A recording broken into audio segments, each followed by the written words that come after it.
abundante y ricamente. Estamos agradecidos de nuestro Señor porque nos permite seguir adorándole el tiempo que Él nos ha regalado, ¿verdad? En esta tierra.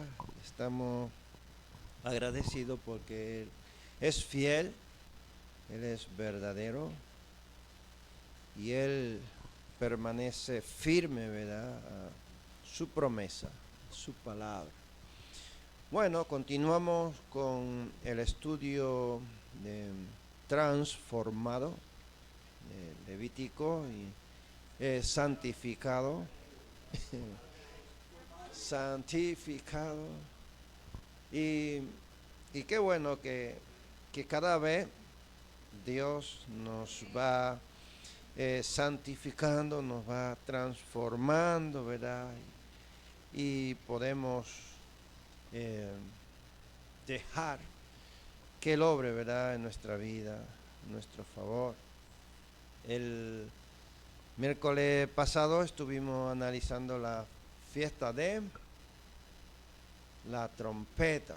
¿Recuerdan qué significaba la fiesta de la trompeta? Era, ¿qué significaba? No, alerta, ¿verdad?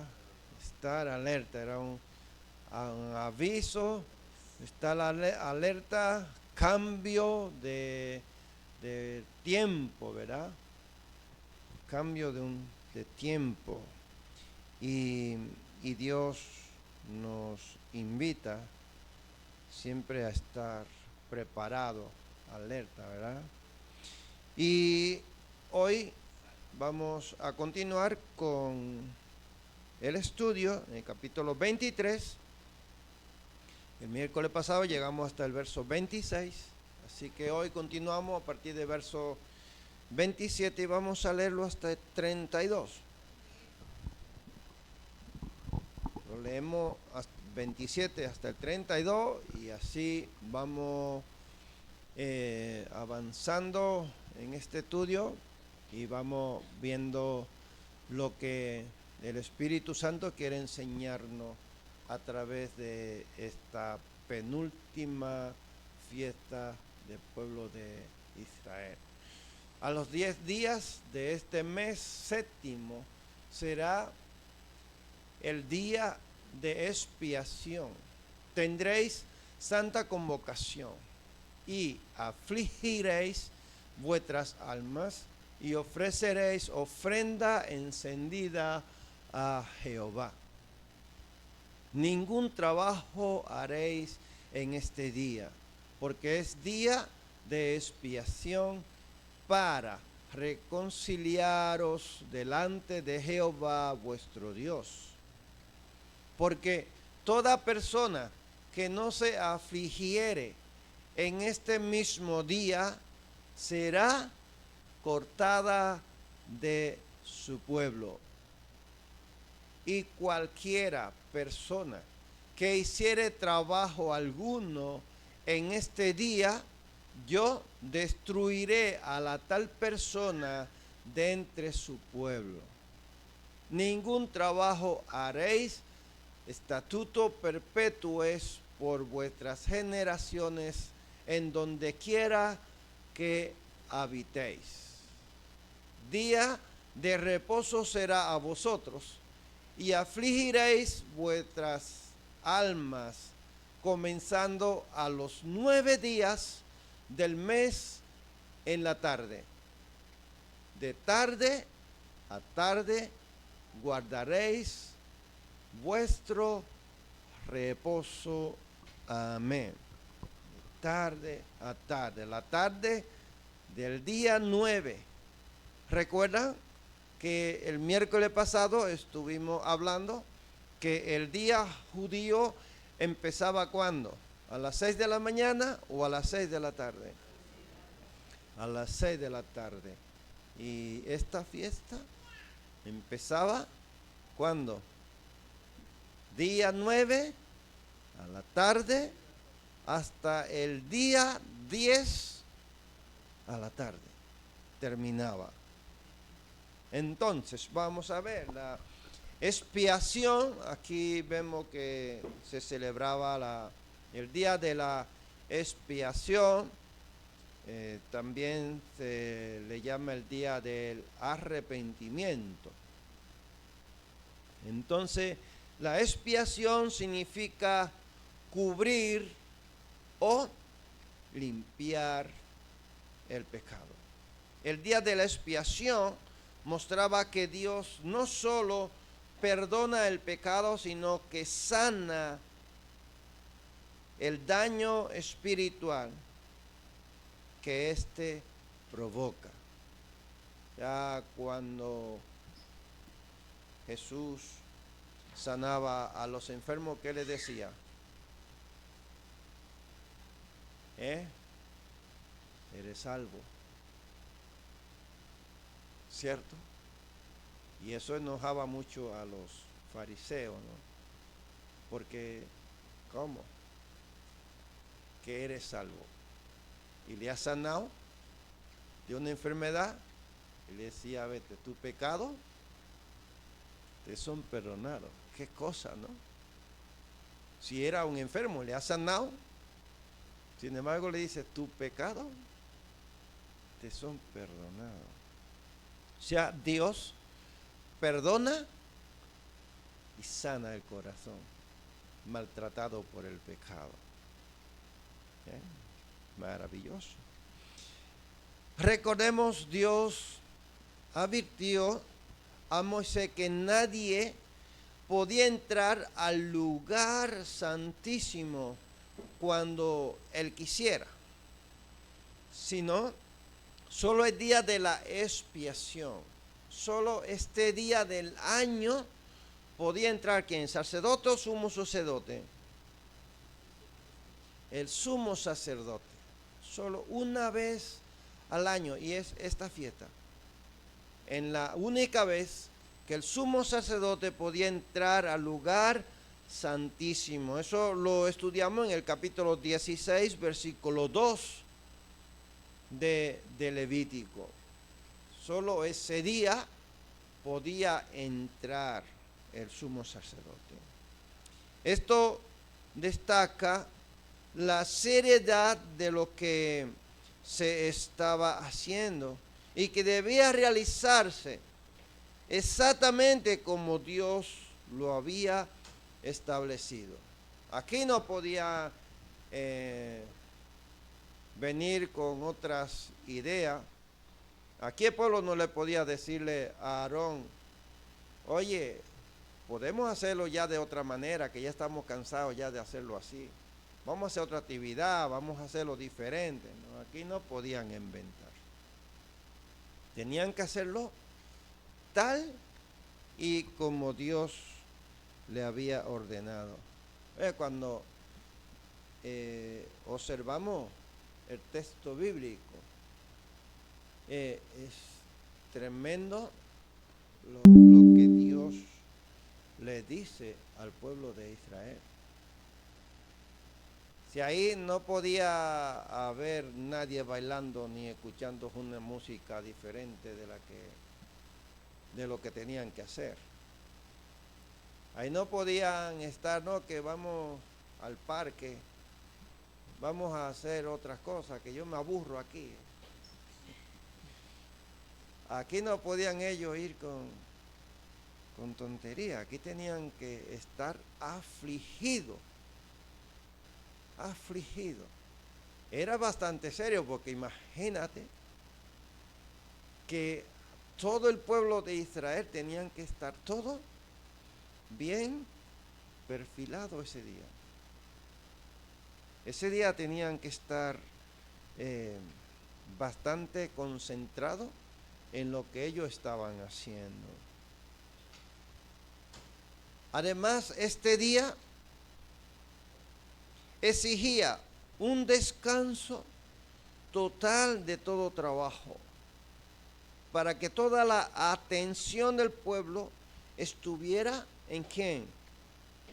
En Dios y en el arrepentimiento.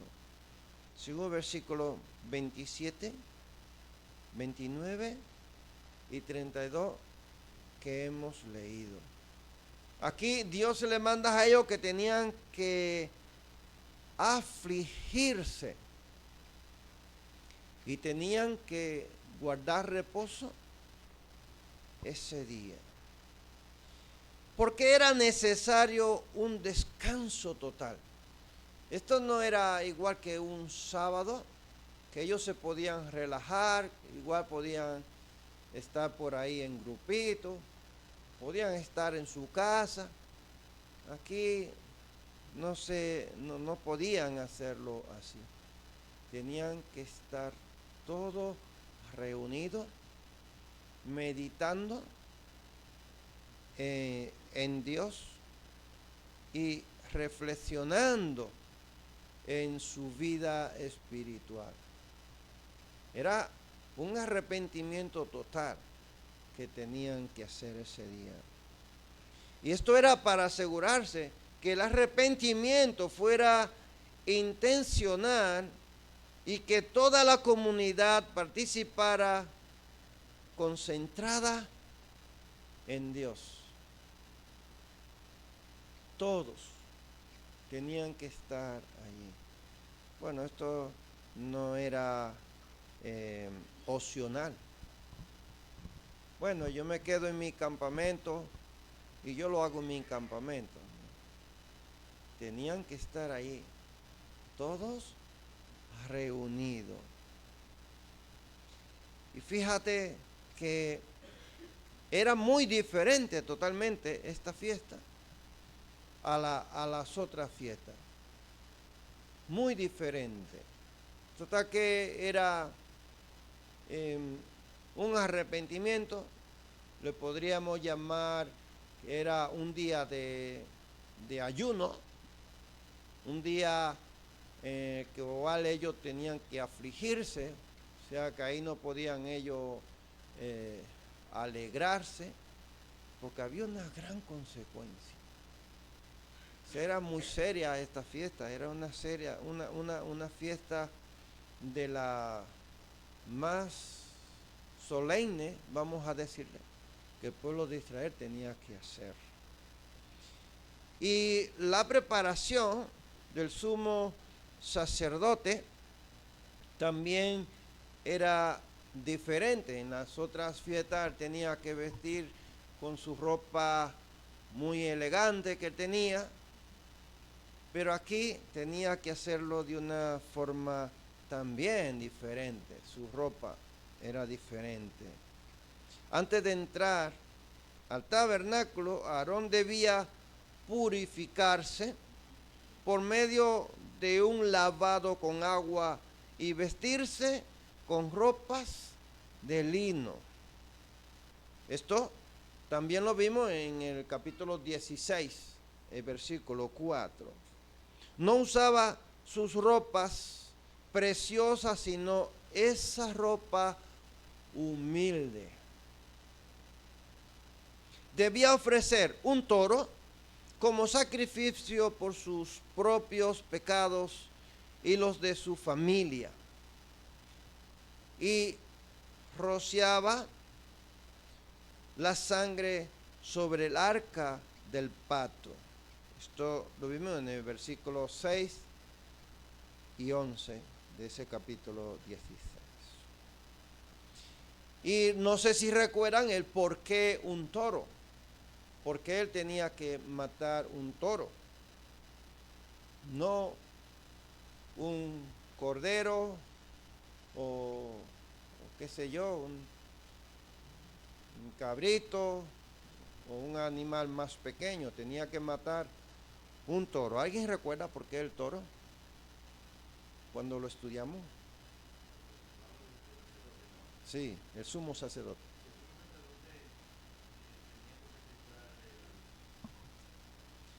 Micro, ¿dónde está el micro? ¿Está por ahí?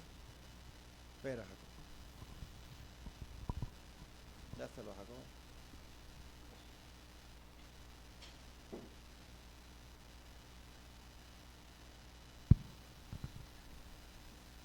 Pero hay muchos micros nuevos, ¿eh? Me fui de vacaciones y ya cambiaron todo.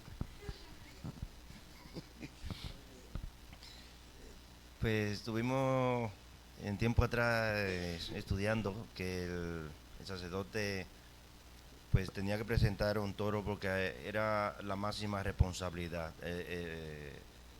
Era el sumo sacerdote, la máxima Exacto. responsabilidad recaía sobre él. Muy bien, perfecto. Tiene buena memoria. Porque él era la máxima autoridad. Por obediencia, en Levítico 4 encontramos el mandato cuando Dios le ordenó a Moisés cómo tenían que ser los sacrificios en orden de rango. Sumo sacerdote,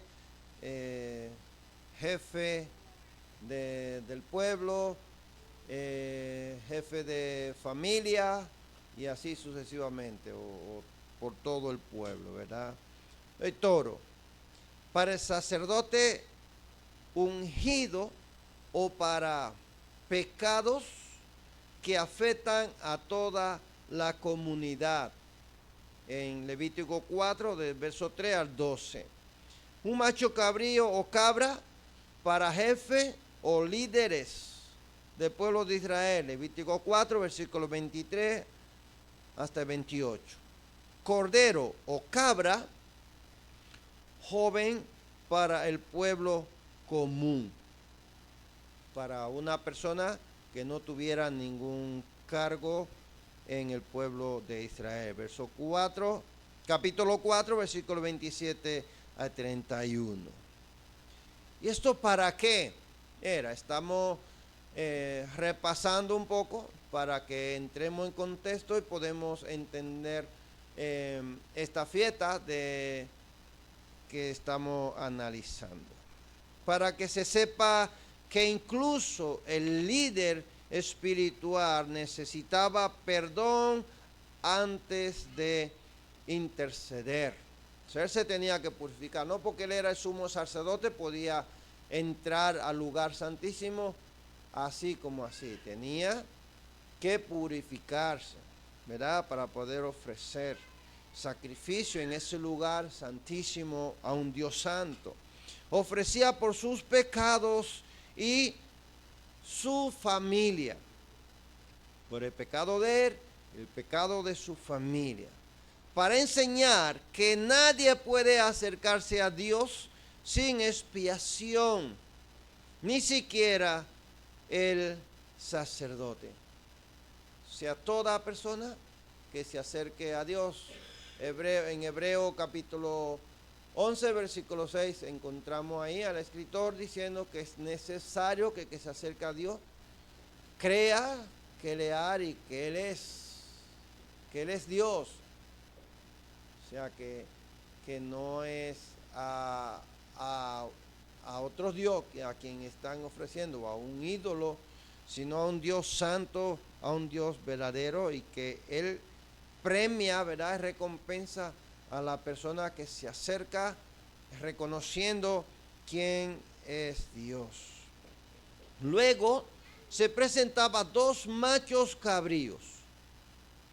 Primer macho cabrío, aquí el sumo sacerdote toma la sangre del macho cabrío y la rocía sobre el propiciatorio en la tapa del arca del pacto, el propiciatorio.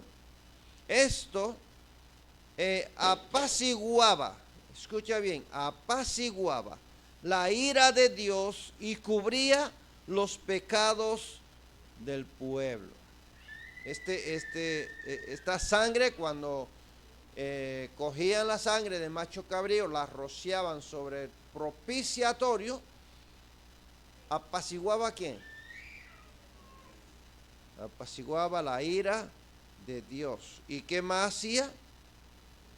Cubría el pecado del pueblo, o sea, quitaba la ira y, o sea, apaciguaba la ira y quitaba, ¿verdad?, el pecado del pueblo. ¿A dónde te lleva esto? ¿A dónde te lleva tu pensamiento?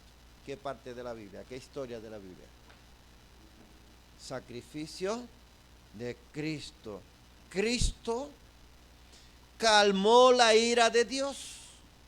Cristo tomó sobre sí mismo esa ira en la cruz. Romanos capítulo 5, versículo 9. Él apaciguó, dice, pues mucho más, estando ya justificados en su sangre, por él seremos salvos de la ira de Dios. Él, ¿verdad? En Cristo Jesús.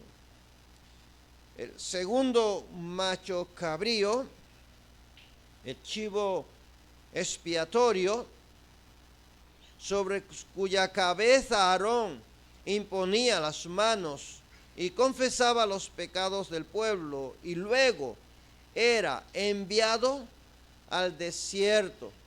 El versículo 21.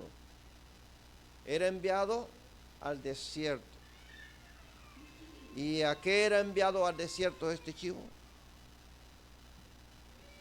A sacer, ¿verdad? A sacer. Aunque no siempre lo notemos, ese día había dos obras de Dios. Ese día, en esta fiesta, había dos obras de Dios. Dios satisfacía su justicia y cubría el pecado. Que apaciguar. Apaciguar es satisfacer la justicia divina frente al pecado. Cubrir, ocultar el pecado para que ya no sea tenido en cuenta. Esto se refleja claramente en los dos chivos del día de la expiación. Ya cuando se celebraba la fiesta de la expiación, recuerden que se cogían dos chivos, los machos cabríos. Uno era degollado, la sangre rociada sobre ¿dónde? El propiciatorio, que apaciguaba la ira de Dios y quitaba el pecado. Y el otro, que se hacía, el sacerdote ponía la mano también sobre ese macho cabrío, presentaba, confesaba el pecado de todo el pueblo sobre ese macho cabrío, y ese macho cabrío se lo llevaba un hombre al desierto, bien lejos, y lo dejaba para allá, lo soltaba y lo dejaba para allá.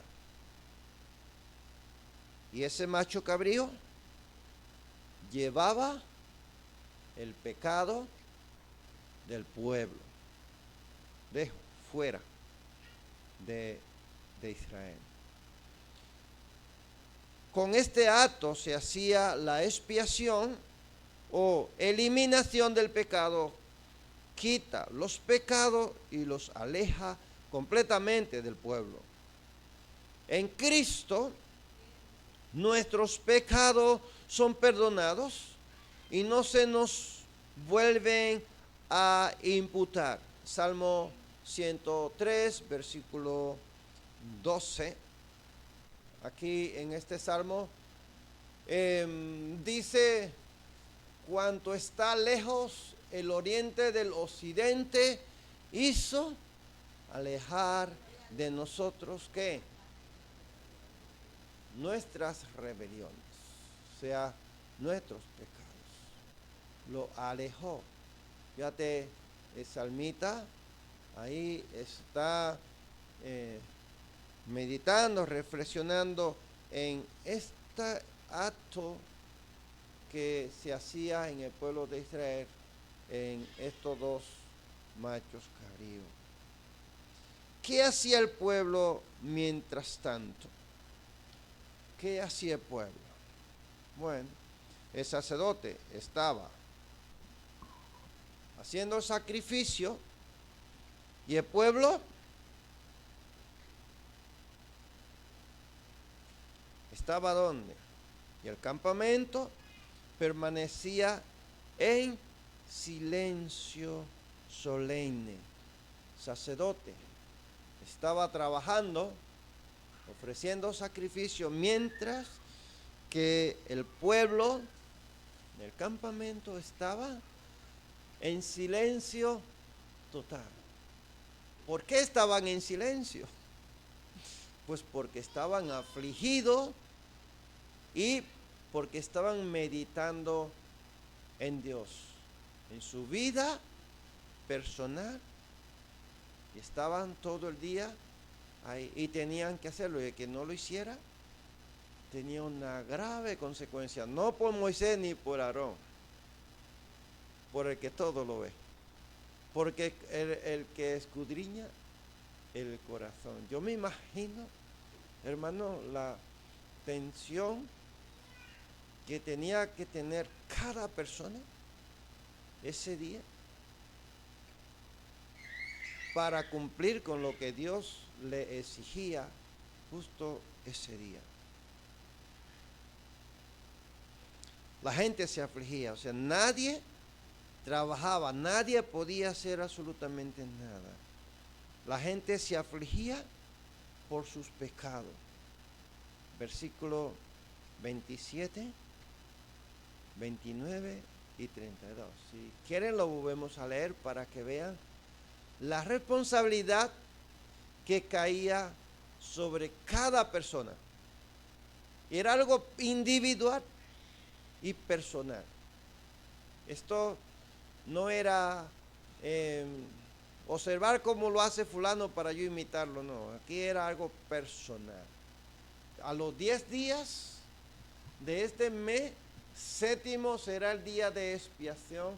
Tendréis santa convocación y afligiréis vuestras almas y ofreceréis ofrenda encendida a Jehová. Y el 29 dice, porque toda persona, escucha la responsabilidad, que no se afligiere en este mismo día, ¿qué consecuencia tenía?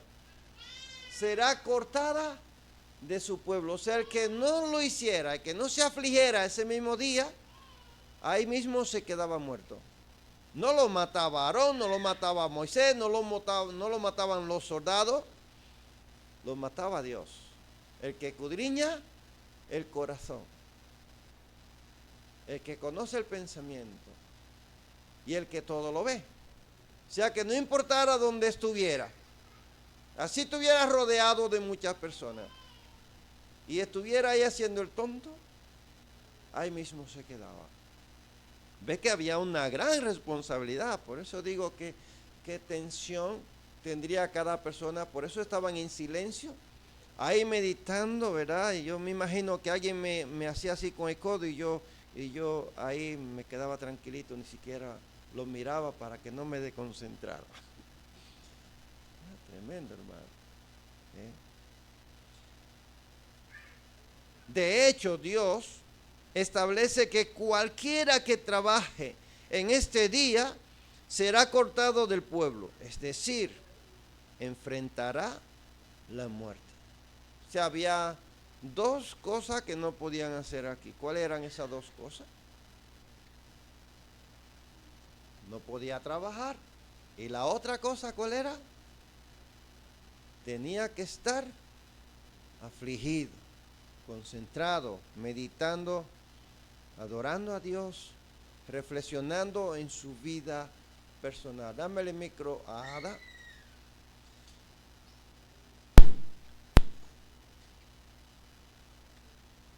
Igual para nosotros es difícil entenderlo, pero imagínate en ese tiempo que no había ni neveras, ni estufa. Era un gran reto, un gran desafío. Por eso ellos se preparaban antes y hacían lo de comer. O sea, ellos tenían que confiar en la provisión de Dios. En que, como cuando ayunamos, que tú haces ayuno y tú sabes que Dios te va a sustentar el cuerpo y todo eso cuando ayunamos, ¿no? Más ahora que estamos en los 40 días. Pues ellos igual, en una época de nómadas, de una civilización que no tenía la comodidad de nosotros, y que ese día no tenían que a buscar leña, ni a buscar agua al río, ni al pozo, sea, ellos tenían que organizarse de tal manera de que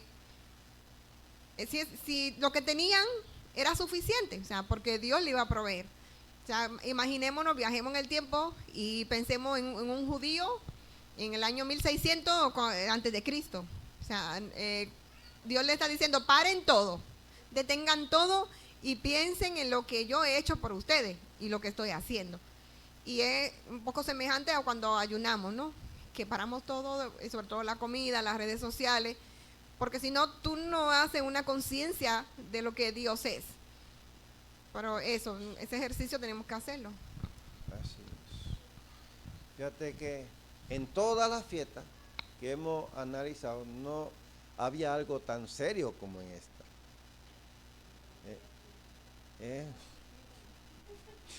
Esta era muy estricta, ¿verdad?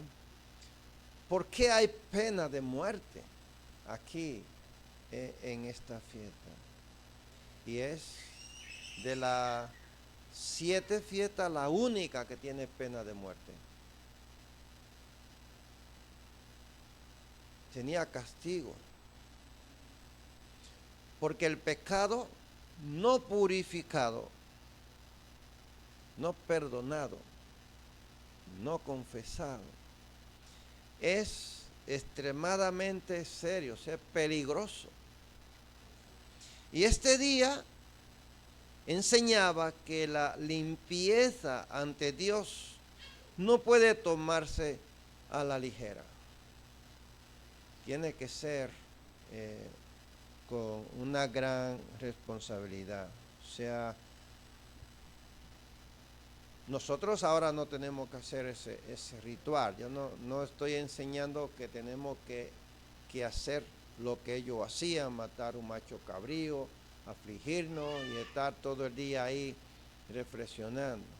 Gracias a Dios, Cristo lo ha hecho por nosotros. Y nosotros tenemos esa libertad, ¿verdad?, de adorar a nuestro Dios. Y a veces decimos, bueno, yo lo adoro a mi manera, yo tengo mi manera de yo adorar a Dios. Pero Dios tiene una única manera de que toda la humanidad lo adore a Él. Es a través de Jesús, ¿verdad? A través del sacrificio de Jesús. Y no podemos entrar a Dios de otra manera, porque Él es el que nos limpia, ¿verdad?, de todo pecado. Ve que Aarón tenía que purificarse y nosotros nos purificamos a través del sacrificio que Cristo hizo por nosotros. Nosotros somos perdonados a través de ese sacrificio, ¿verdad? No hay otro medio, no hay otra forma.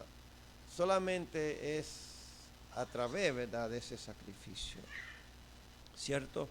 Entonces, ¿por qué es importante el hombre que soltaba el chivo y el que quemaba los animales?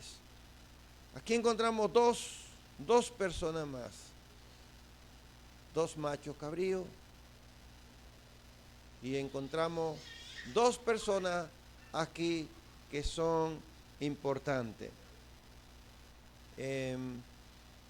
Uno que lleva el macho cabrío y otro que quema los animales.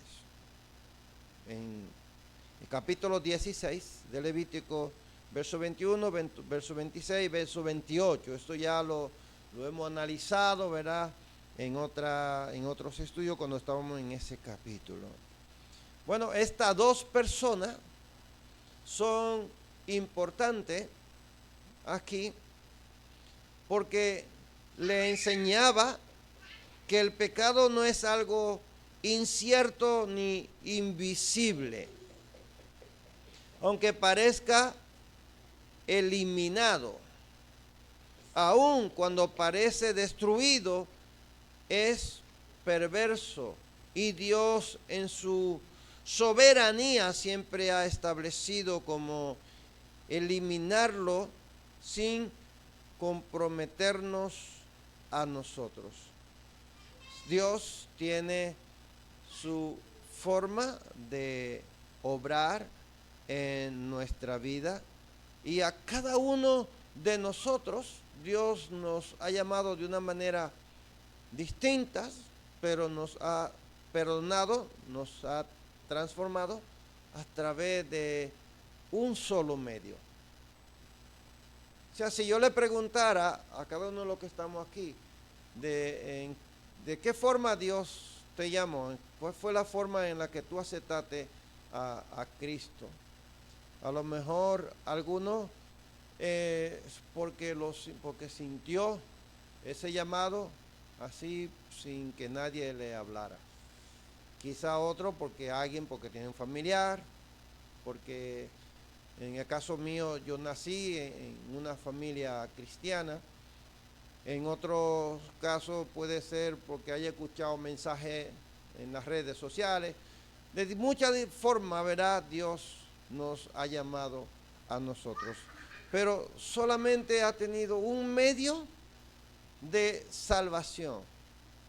¿Y cuál ha sido ese medio? Ha sido Cristo, ¿verdad? Ha sido Cristo. Entonces Dios nos enseña a nosotros que Él actúa de muchas maneras, pero Él es único Dios, ¿verdad? Y este animal era llevado por un hombre, ¿cierto? Al desierto.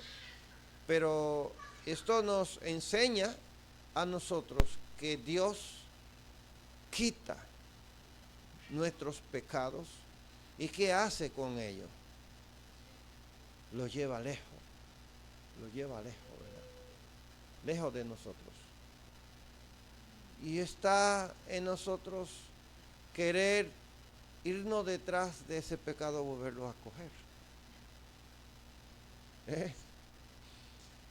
Día pasado alguien me preguntaba, ¿y qué pasaba si alguien se comía ese macho cabrío?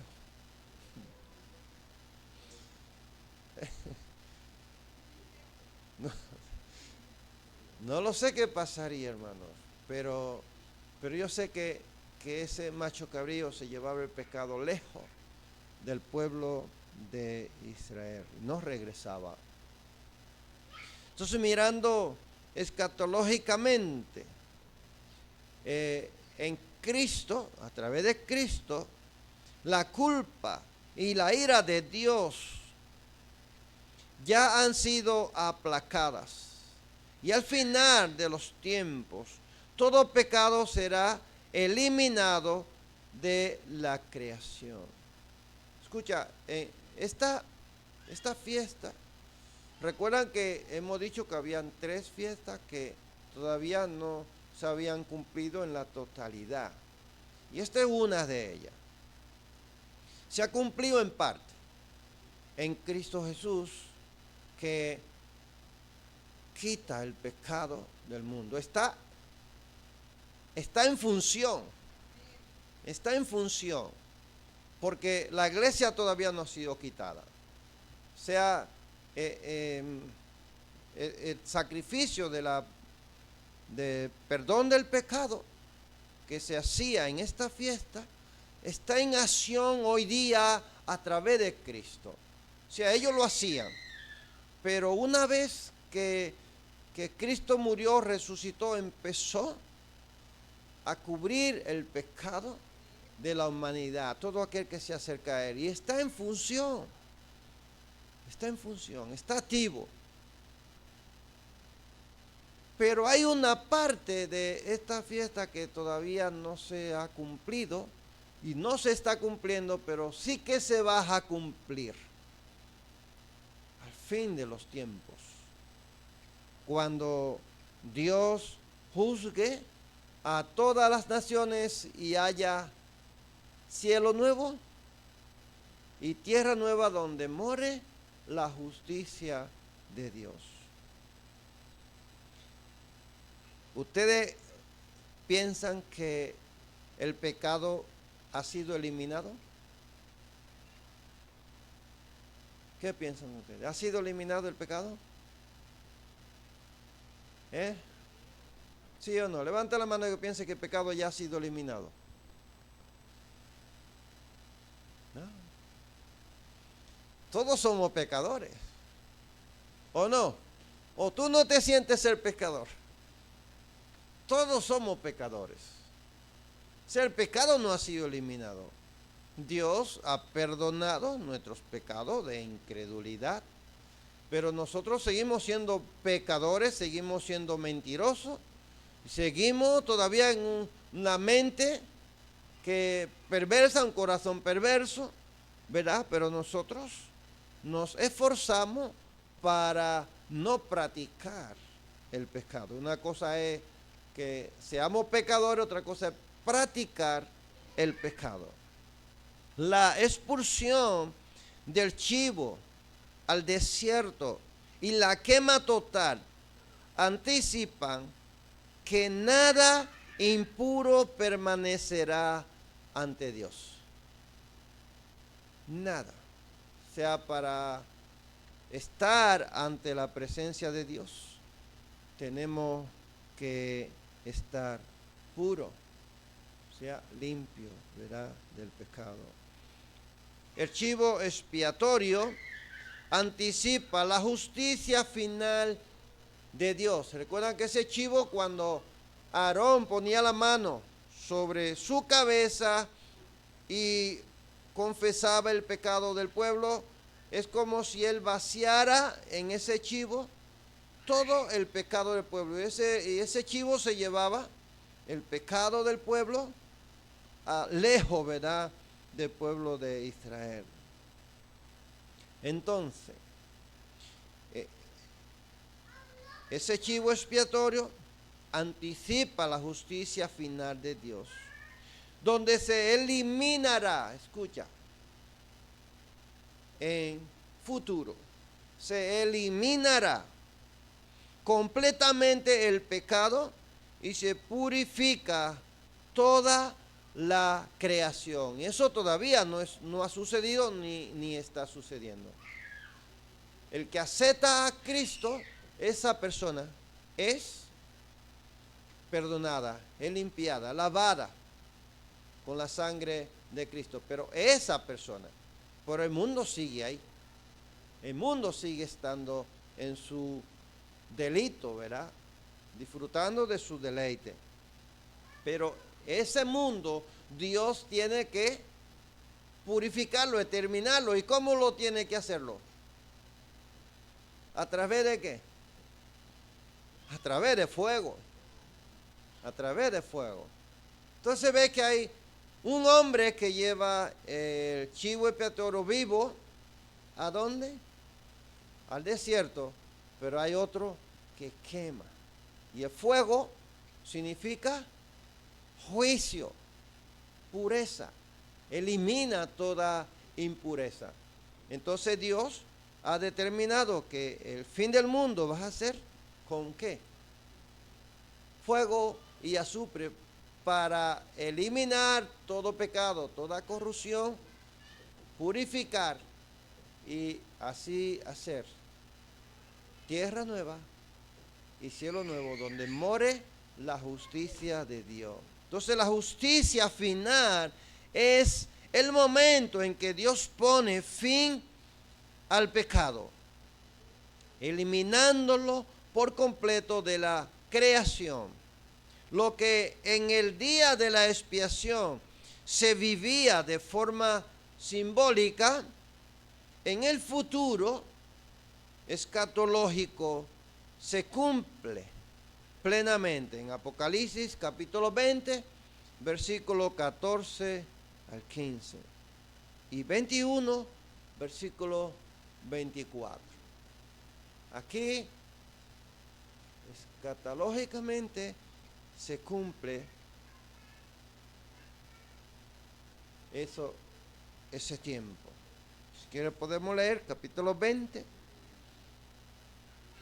verso 14 y 15, dice: y la muerte y el Hades fueron lanzados al lago de fuego. Esta es la muerte segunda, porque van a ser todos los muertos los que van a ser juzgados ese día. Y el que no se halló inscrito en el libro de la vida fue lanzado ¿dónde? Al lago de fuego. Sea quemado, destruido, deshecho ahí en ese instante. Y aquí encontramos una promesa de la restauración futura y justicia final. Promesa de restauración futura y justicia final. Apocalipsis capítulo 21, versículo 4. Enjugará Dios toda lágrima de los ojos de ellos. Y ya no habrá muerte, ni llanto, ni clamor, ni dolor. Fíjate, no va a haber ¿qué? Muerte, llanto, clamor, ni dolor. No va a existir nada de lo que el ser humano sufre por causa del pecado. No va a haber nada porque ya el pecado va a ser exterminado. Y no va a haber sufrimiento. Podemos confiar en que Dios está trabajando para restaurarnos por completo.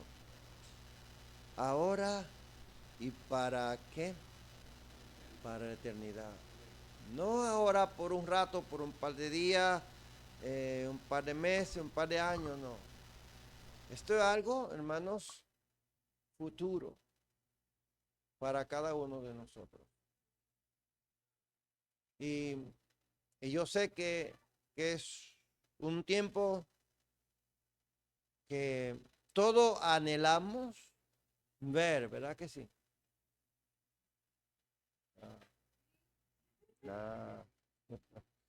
No anhela, porque no se quieren morir.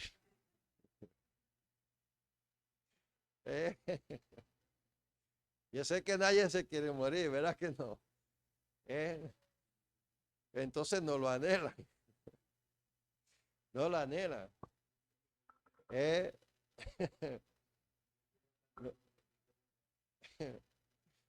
es,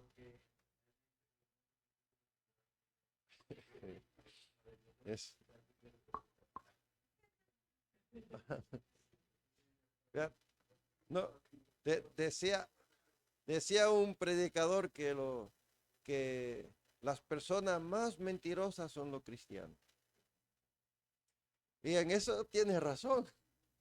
Eso tiene razón, porque todos quieren ir al cielo, pero nadie quiere dejar este mundo. Para ir al cielo hay que dejarlo.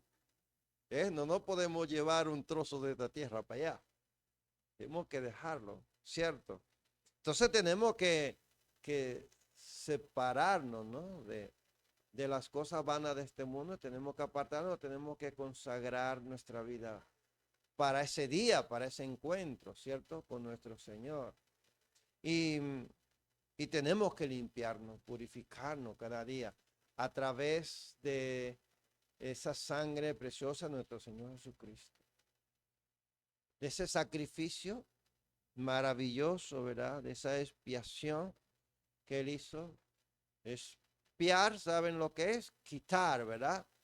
O tapar. Entonces, Él cubrió nuestros pecados con su sangre. Nos limpió. Ya no tenemos que hacer algo ritual, algo simbólico, sino que Él lo hizo literalmente y nosotros tenemos que creer con fe, con confianza, estar seguro de que Él lo hizo y estar seguro de que somos perdonados. O sea que muchas veces tenemos dudas si hemos sido perdonados, si Él nos ha perdonado, si la vida que yo estoy viviendo es una vida verdaderamente cristiana, apartada, he sido redimido, mi nombre está inscrito en el libro de la vida y empezamos a a pensar muchas cosas, ¿verdad? Pero si tú has sido perdonado, debe de estar firme, ¿verdad? Firme en esa fe, en esa creencia, tener esa seguridad, ¿verdad? De que Él nos ha redimido.